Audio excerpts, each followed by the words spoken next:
Olá, primeiramente quero agradecer à comissão organizadora do CISCA e dizer que para mim é uma honra estar aqui presente para poder falar um pouquinho dessa temática que são os sistemas integrados de produção agropecuária.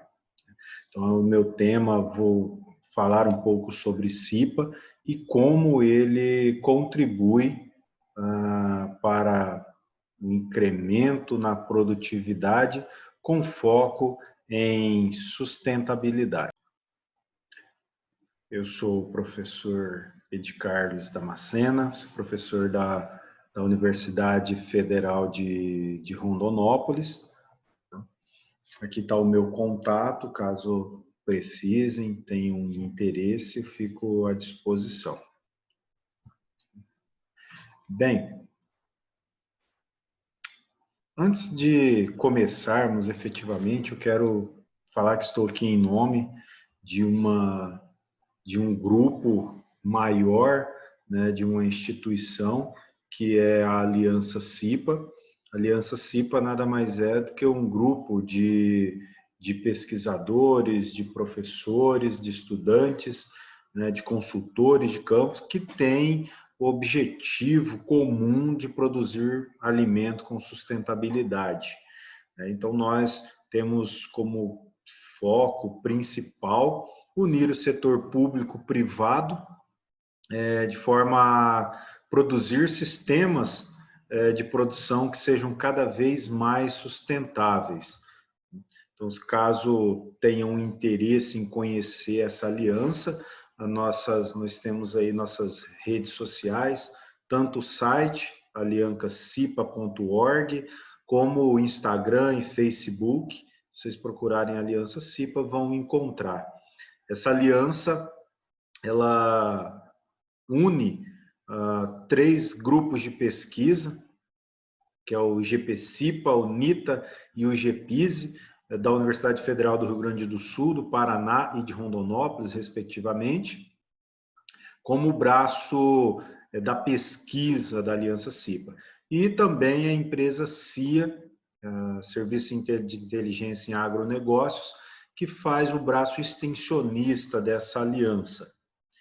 E como um marco, né, um diferencial do nosso grupo é que estamos com foco em pesquisa, pesquisa aplicada, pesquisa que ela surge de protocolos de longa duração, espalhado em diversos locais do Brasil.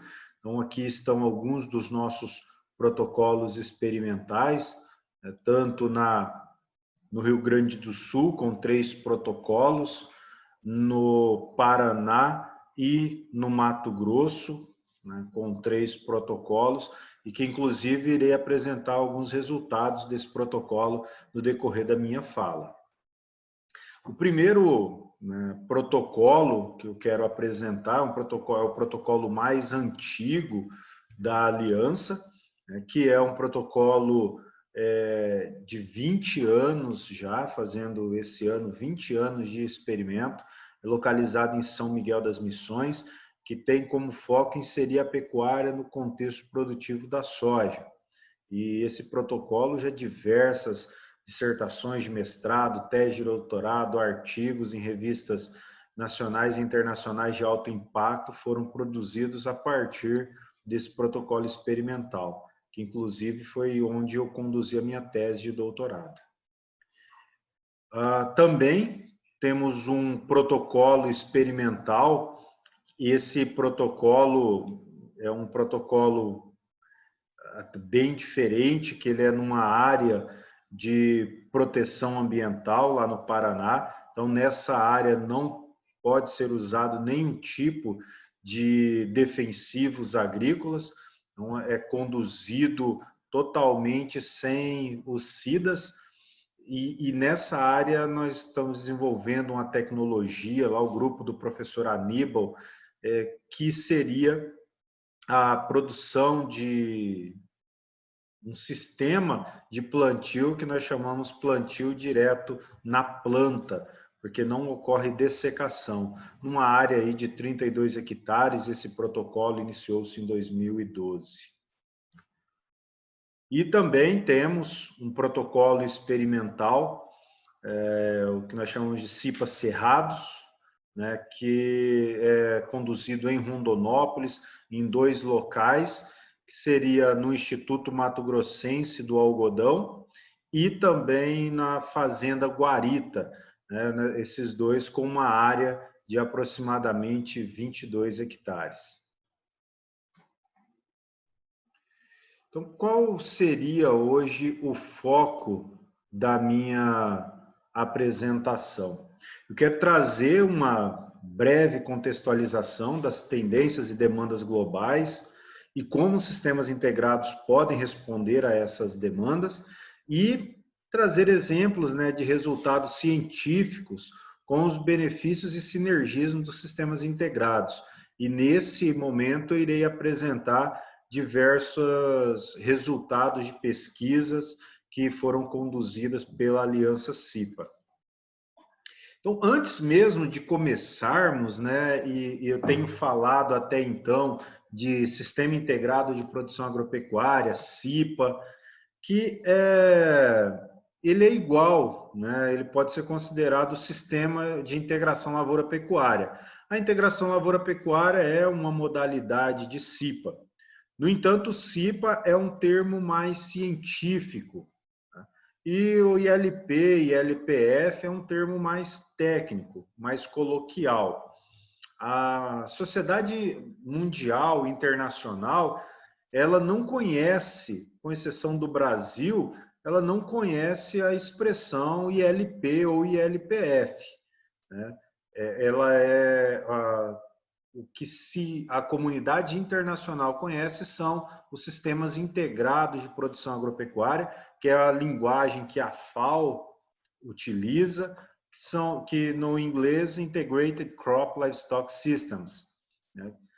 E meio que aportuguesando, né, isso, ou mais próximo do espanhol, que é uma língua oficial também da FAO, os sistemas integrados seria a expressão correta a ser utilizada, principalmente nas publicações científicas. E por isso, a partir daqui, irei utilizar somente CIPA ao invés dos termos mais coloquiais como ILP ou ILPF. Então, mas o que são esses sistemas integrados, né? Sistemas integrados são sistemas de produção que são planejados de forma a explorar sinergismo e propriedades emergentes, fruto, né, das interações que venham a ocorrer entre os componentes que fazem parte desse sistema, como os cultivos, a pecuária ou, em alguns casos, o componente arbóreo. O importante é que esses sistemas, eles são sistemas bastante complexos, não há como se pormenorizar um sistema integrado, simplificá-lo. Eles são sistemas mais complexos, que demandam um conhecimento técnico mais amplo para que se ocorra essas interações e essas propriedades emergentes. Mas são sistemas que são considerados pela FAO como uma das únicas vias de intensificação sustentável dos sistemas agropecuários, porque é possível, com esse sistema integrado, produzir muito mais alimento com a mesma unidade diária. Então, nós conseguiríamos produzir mais comida sem precisar aumentar as áreas agricultáveis. Eu vou mostrar algumas informações disso um pouquinho mais para frente. Um ponto extremamente importante que eu acho que vale a pena ressaltar é que na população mundial de 10 bilhões de pessoas que tem expectativa para 2050, haverá necessidade de produzir 56% mais alimento. Então, veja que nós precisamos produzir mais. No entanto, com o modelo de agricultura, que atualmente tem sido usado, nós estamos falando da necessidade de aumentar em cerca de 50% da área, né, agricultável, o que isso representaria aí por volta de duas Índias, né? Se nós formos pensar, mesmo é bastante área que precisaria ser aumentada para atingir essa demanda. Só que não é só isso, além de produzir mais alimento, sem abrir novas áreas, ainda há necessidade de se reduzir em cerca de 67% a emissão de gases de efeito estufa, ou seja, diminuir a emissão de CO2 equivalente. Veja que é complexo isso. Além de aumentar a comida com a mesma área, reduzindo as emissões. Por outro lado, a solução nós entendemos que são esses sistemas integrados. Os sistemas integrados de produção, na nossa concepção, é uma das únicas vias de intensificação com sustentabilidade, ou seja, intensificar as funcionalidades dos processos naturais. É nós retomarmos aquele conhecimento que a natureza já nos ensinou e que nós somente mudamos isso. Nós tendemos muito para a especialização. Essa especialização dos sistemas de produção tem promovido uma altíssima dependência de insumos, né? E nós temos hoje uma agricultura quase que baseada exclusivamente em insumos, deixando-se de lado os processos. E esses processos naturais que ocorrem nos sistemas de produção. Então, nós precisamos pensar sistemas de forma a viabilizar sistemas de produção intensivos e sustentáveis, né, para que a gente consiga cumprir essas demandas mundiais. E entendemos que os sistemas integrados podem contribuir grandemente com isso. Porque na nossa filosofia dos sistemas integrados, nós estamos falando em produção ininterrupta de alimento. Ou seja, é produzir alimento o tempo todo nas áreas. Veja como a nossa agricultura tem sido conduzida. Isso daqui é uma foto, esse slide do professor Paulo Carvalho. Ele fez uma viagem no Japão em janeiro desse ano, e aqui é uma área com sistema de produção de arroz no Japão, em que se faz o plantio, colhe esse arroz e depois a área fica nessa situação, ou seja, em completo pousio. À direita, nós estávamos voltando de um evento que nós fomos ministrar palestra em Rondônia. E aqui chegando em Porto Alegre, essa é uma região arrozeira também. E veja que a mesma situação é observada, ou seja, uma cultura, retirou essa cultura, a área fica sobre pousio. E os sistemas integrados, eles vêm para reintroduzir a diversificação nesses modelos especializados de produção. Nesse contexto, aqui a foto de um experimento, de um protocolo experimental da Aliança CIPA, que é em arroz de terras baixas, em que nós temos diversos sistemas de produção, incluindo diversidade e complexidade, partindo desde sistemas extremamente simples e muito especializados, como é o caso do sistema tradicional de cultivo de arroz, que está aqui nessa área, tá, que eu estou marcando. É uma área sem cobertura, e foi colhido o arroz, depois faz o revolvimento de solo, preparando já para a próxima cultura. Na mesma condição de pós-colheita de arroz, uma área, né, com cobertura, e essa cobertura sendo pastejada por bovinos. E aqui eu apresento para vocês alguns resultados com relação a esses sistemas de produção de arroz. Eu trago a produção de proteína digestiva para consumo humano em quilos por hectare.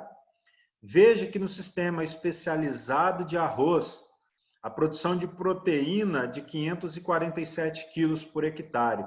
Quando eu insiro o componente animal, isso vai para 650 quilos por hectare. Quando eu começo a aumentar a complexidade, inserindo, além de gramínea, leguminosa nesse sistema, como a cultura da soja, eu elevo para 913 quilos de proteína digestiva para consumo humano por hectare.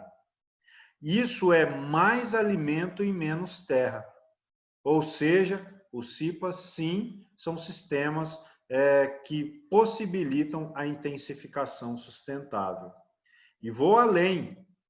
Vejam que nesse trabalho do Denardim agora foi no trabalho de mestrado dele, hoje ele está no doutorado, está fazendo parte do doutorado na França. Ele avaliou a quantidade de nutrientes que é necessário para produzir 10 toneladas de arroz nos sistemas especializados, comuns, né, e nos sistemas integrados. Veja que para o nitrogênio, a produção sai de 152 para 115, a quantidade de nitrogênio sai de 152 para 115 quilos, fósforo de 44 para 34, potássio de 248 para 198, demonstrando que os CIPAs são sistemas mais eficientes, que produzem mais alimento por unidade diária e utilizam menos insumos para a produção, porque são sistemas baseados em processos e não somente em insumos. E uma outra demanda global, apresento aqui para vocês. Vejam que aqui eu apresento uma informação bem interessante, que é o quanto de CO2 equivalente é utilizado ou é gasto para produzir 1 quilo de proteína em ruminantes aqui em cima e em não ruminantes. Percebam que os ruminantes demandam mais CO2 equivalente para produzir 1 quilo de proteína em relação aos não ruminantes.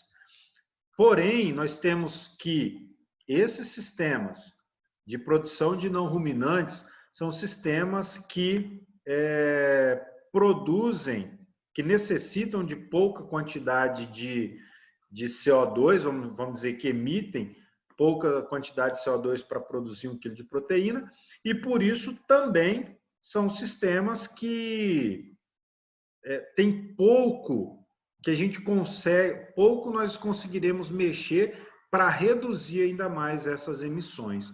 Ao contrário dos sistemas de produção de ruminantes, que nós temos uma margem muito grande para reduzir essas emissões para produzir a mesma quantidade de carne. Então, produzir sistemas de manejo que favoreçam a redução na emissão de CO2 equivalente é a intensificação sustentável também. E aqui eu trago uma informação bastante interessante que nós relacionamos a altura de manejo do pasto com o ganho médio diário e as emissões de metano entérico por animal. Percebam que aqui no eixo X nós temos a altura do pasto. Quanto mais baixo o pasto, ou seja, mais rapado, ou quando você deixa muito o pasto passar da altura ideal, ocorre alta emissão de metano entérico. No entanto, quando se maneja numa altura ideal de pastejo, para cada gramínea, tem-se menor emissão de metano entérico e ao mesmo tempo, a máxima produção animal, ou seja, o máximo ganho de peso por dia. Ou seja, eu consigo, com o manejo adequado, e nesse caso aqui nós usamos o pastoreio rotatino, não vou entrar em detalhes do que é o pastoreio rotatino, mas vocês podem procurar nas nossas redes sociais, no nosso site, que vocês encontrarão bastante informações sobre essa nova metodologia de manejo de pasto. E manejando no rotatino, na altura ideal, nós potencializamos a produção animal com menor gasto ou com a menor emissão de metano. Da mesma forma, esse artigo foi publicado recentemente, na verdade ele vai sair, né, oficialmente no número 2021 dessa revista, mas ele já está disponível. E nesse trabalho, o que nós observamos, né? O que os autores que fazem parte da aliança observaram? Que no pastoreio rotatino, que é o que eu apresentei agorinha, ocorre 62% menor emissão de metano, né, para produzir 1 quilo de carcaça em relação ao manejo rotativo tradicional, que é aquele que nós fazemos aquela rotação entre os piquetes, conhecido coloquialmente como rotacionado. Da mesma forma, veja que informação importante, para produzir 1 quilo de carcaça, os animais precisavam consumir 18,7 quilos de matéria seca no rotatino e 34 quilos de matéria seca no rotativo, indicando que é possível reduzir em quase 3 vezes o custo, né, de produção desses animais. Ou seja, nós estamos falando em uma carcaça melhor, uma maior eficiência alimentar, menor custo de produção e menor intensidade de emissão de metano entérico, desde que se tenha manejos adequados dentro desses sistemas integrados. Além disso, veja que eu quero agora, a partir de agora, começar a apresentar alguns resultados relacionados a solo e à produtividade de culturas com sistemas integrados, em que aqui eu trago uma informação muito interessante, que é como a pecuária ela pode contribuir para a correção da acidez no perfil de solo.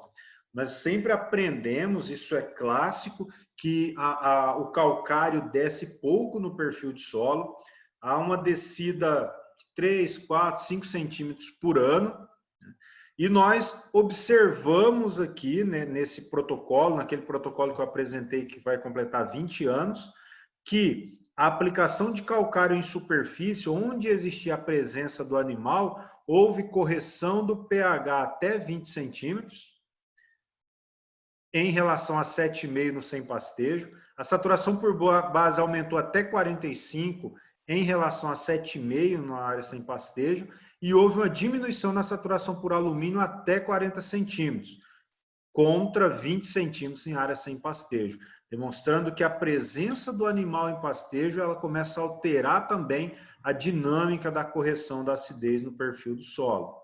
Isso muito acontece em função de sistema radicular bastante agressivo. Aqui é um dado, é uma foto, na verdade, que eu tirei quando eu fiz o meu doutorado, em que a esquerda é uma área com pastejo, a direita uma área sem pastejo.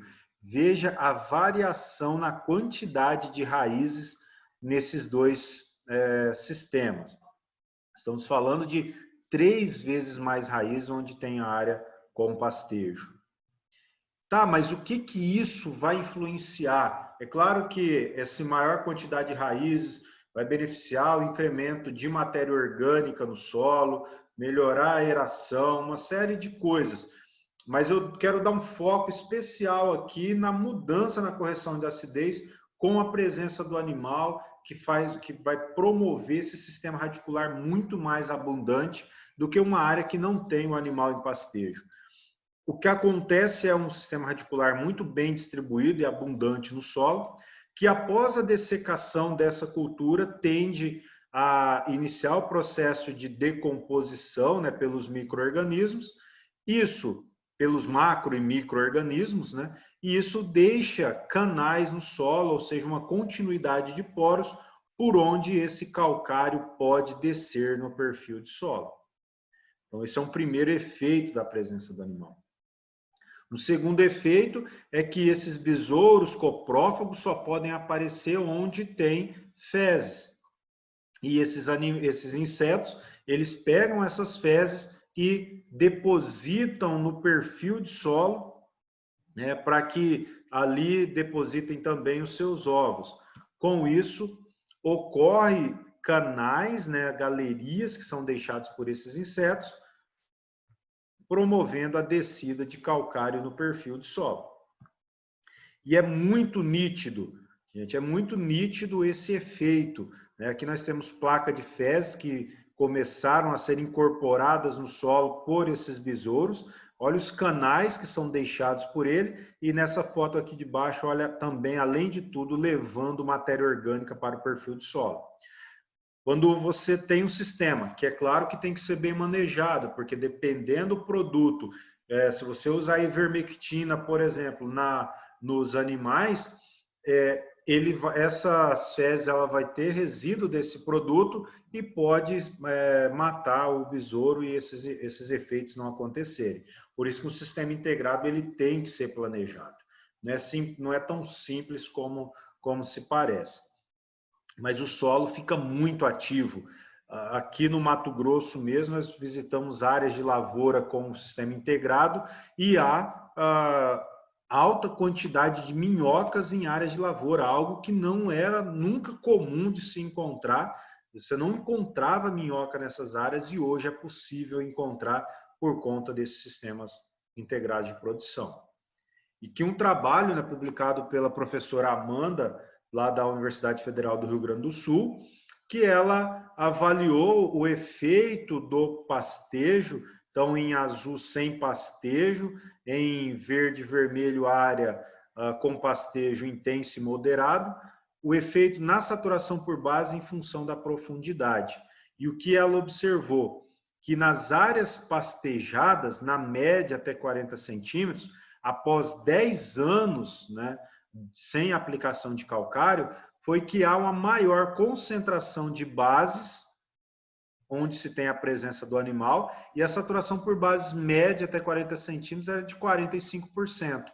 Por outro lado, onde não tinha a presença do animal, ou seja, era só um pasto, mas sem presença do animal, a saturação por base era de 35%. E outra informação extremamente interessante é a mudança na relação do pH e a saturação por base. Nós sabemos que há um efeito positivo, se aumenta o pH, há um aumento da saturação por base, isso já é de conhecimento global, mas quando você tem os sistemas integrados, essa dinâmica muda um pouco. Ocorre sim, aumenta o pH, aumenta também a saturação por base. Então aqui no eixo X eu tenho o valor de pH e no eixo Y há o valor de saturação por base. Observem que na área sem pastejo, que é em azul, a cada 0,1 unidade que se aumenta o pH do solo, aumenta em 5,4% a saturação por base. Aumentando a mesma 0,1 unidade no pH, quando se tem a presença do animal, há um aumento de aproximadamente 10,5% na saturação por base. Então, o pH ele pode estar um pouco mais ácido, mesmo assim a saturação por base ela estará um pouco mais alta com a presença do animal em pastejo. É mudança na dinâmica, né, da fertilidade do solo também em função da presença do animal.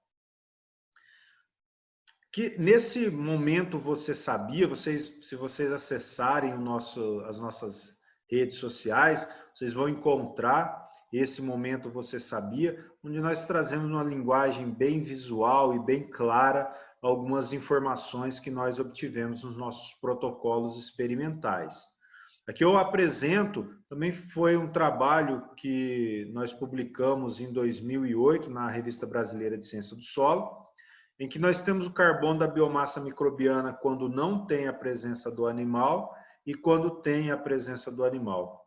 Ou seja, um sistema de plantio direto e um sistema integrado em plantio direto, é claro. Um aumento considerável na biomassa microbiana.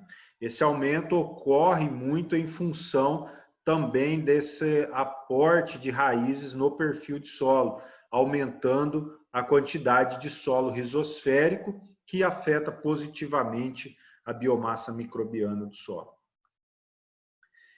Aqui um outro momento, você sabia, isso daqui aqui já no Mato Grosso, que é parte da dissertação de mestrado da Jaqueline, em que nós tínhamos sistemas integrados, desde sistemas mais simples, com gramíneas solteiras após a soja, como sistemas com leguminosas após soja. E veja que informação importante, o carbono da biomassa microbiana, ele aumentou em cerca de 3 vezes quando se tem consórcios entre gramíneas e leguminosas no sistema, ou seja, a introdução de diversidade funcional no sistema de produção, promovendo melhorias na qualidade do solo. Da mesma forma, até no mesmo experimento, agora um trabalho da Karen, também na Fazenda Gravataí, nós observamos que quando se insere diversidade no sistema de produção, aqui com o feijão calpi consorciado com braquiárias, observamos um aumento na riqueza de espécies de fungos micorrízicos arbusculares, promovidos pelos sistemas integrados de produção. E esse aumento na atividade biológica do solo, ele promove também uma melhoria, um aumento na taxa de mineralização de nutrientes. Esse trabalho foi conduzido no Instituto Mato Grossense do Algodão, em um solo de textura bem arenosa, 15% de argila esse solo, e nós observamos o tratamento 1 é uma área de pousio pós-soja, o 2 uma área de pasto solteiro, 3 pasto consorciado, e o 4 é um sistema integrado com pasto consorciado. Ou seja, somente no tratamento 4 ocorre a entrada de animais em pastejo. E nós observamos aqui o tempo de meia-vida, ele é menor do que os demais sistemas. Ou seja, a velocidade de decomposição da fitomassa ela é maior. Como consequência disso, há um aumento também considerável na liberação de nutrientes que serão importantes para a nutrição das plantas. Aqui apresento o nitrogênio, que tem um aumento de 78% na liberação desse nitrogênio em função de se ter a presença do animal. Também no nosso CIP em Foco, esse trabalho é naquele protocolo de arroz em terras baixas, que foi avaliado em 2013 num rosinha mais claro e 2017 num marrom. Nós avaliamos o teor de matéria orgânica do solo, em que em sistemas convencionais, aqueles sistemas bem especializados, ocorreu um decréscimo na matéria orgânica do solo após 4 anos. Por outro lado, nos sistemas em que tem a entrada de pecuária, há um incremento nessa matéria orgânica do solo, demonstrando o efeito positivo da pecuária no sistema. E quando eu falo aqui pecuária, não falo de rotações ou de sucessões de cultura em que se tenha gramínea, no entanto, essa gramínea não é pastejada. Não, há um efeito da presença do animal, inclusive mostrei no slide anterior. A presença do animal em pastejo é que beneficia o sistema de produção. Não basta só ter cobertura se você quer ampliar as propriedades emergentes, essas interações sinérgicas que são promovidas pelos sistemas integrados. Nesse trabalho, também no protocolo experimental, aquele que fez 20 anos, apresento para vocês o banco de sementes em função da altura média do pasto. Então, pastos com altas intensidades de pastejo possibilitam a maior quantidade de sementes por metro quadrado, enquanto pastejos moderados nas alturas ideais apresentam uma quantidade bem menor de sementes de plantas daninhas. Nós estamos falando em sistema integrado e como manejá-lo corretamente. Então, a gente precisa ter isso muito claro, que não basta ter o pasto, a necessidade de manejar corretamente esse pasto. No protocolo experimental aqui do Mato Grosso, esse dado ele tem mostrado, né, o efeito de nós inserirmos diversidade funcional no sistema de produção, em que o incremento na diversidade funcional, quando nós começamos a consorciar na fase pastagem gramíneas com leguminosas, possibilita incrementos também na produtividade de soja. Então, a soja respondendo positivamente a melhorias na atividade biológica do solo. Esses sistemas que tiveram a entrada dessas leguminosas favoreceram o incremento de atividade biológica e isso refletiu também na produtividade dos cultivos. Esta informação é um outro dado de produtividade, nesse caso aqui no Instituto Mato Grossense do Algodão, naquele solo bem arenoso, em que nós temos a cultura da soja na safra, sempre, e esses tratamentos aqui são implantados na safrinha, com exceção desse daqui, desse mix 20 meses que eu vou explicar. Então, depois da soja, nesse tratamento, é um tratamento em pousio, braquiária solteira, uma braquiária consorciada com calpi, trigo mourisco, nabo, forrageiro e níger. Esse mesmo sistema, só que ao invés de, após 8 meses, entrar soja novamente, ele continua, ele segue por 20 meses. Então, em um ano não entra soja, fica 20 meses de pasto, esse pasto consorciado. E nesse último tratamento é onde é igual a esse tratamento 3 aqui, esse mix de 8 meses, só que nos 2 anos, na safrinha, entrou animal em pastejo. E aqui eu apresento para vocês a produtividade do algodão. Para quem não sabe, o algodão é uma cultura extremamente exigente em fertilidade, é uma cultura que demanda muitos cuidados, alta fertilidade, é muito arriscado cultivá-lo em solo arenoso. E nós, após 2 anos de sistemas intensivos e que promovem a entrada de matéria orgânica, conseguimos sair de uma produtividade de 1.650 quilos, evoluindo para 2.980 quilos no pasto solteiro, 3.320 nos consorciados e 4.140 quilos de algodão em caroço quando se tinha a presença do animal. Olha o efeito desse camarada, desse animal nesse sistema de produção. É claro que nós estamos agora entendendo as relações de causa e efeito, mas já temos observado, isso aqui é a dissertação da Evelyn, que há uma melhoria nos atributos biológicos do solo e na matéria orgânica onde se tem o sistema integrado. Porém, como eu disse, não basta nós simplesmente lançarmos o sistema ali. Por exemplo, o algodão, agora quando nós escolhemos o algodão, nesse momento a área está esperando para plantar soja. Nós não conseguimos colocar animais pós a cultura do algodão aqui no Mato Grosso, porque aí vem uma seca, nós não formamos o pasto. Então, na verdade, esse sistema ele não pode ser usado em qualquer condição. Nós precisamos planejar a propriedade de forma a rodar os sistemas de produção ali. Então, é um planejamento espaço-temporal para que consigamos, em algum momento, entrar com essa cultura, que é o caso do algodão. Há necessidade de se planejar como essas áreas vão estar no espaço ao longo do tempo, até para que nós tenhamos um bom planejamento forrageiro nessas áreas que vão integrar lavoura e pecuária.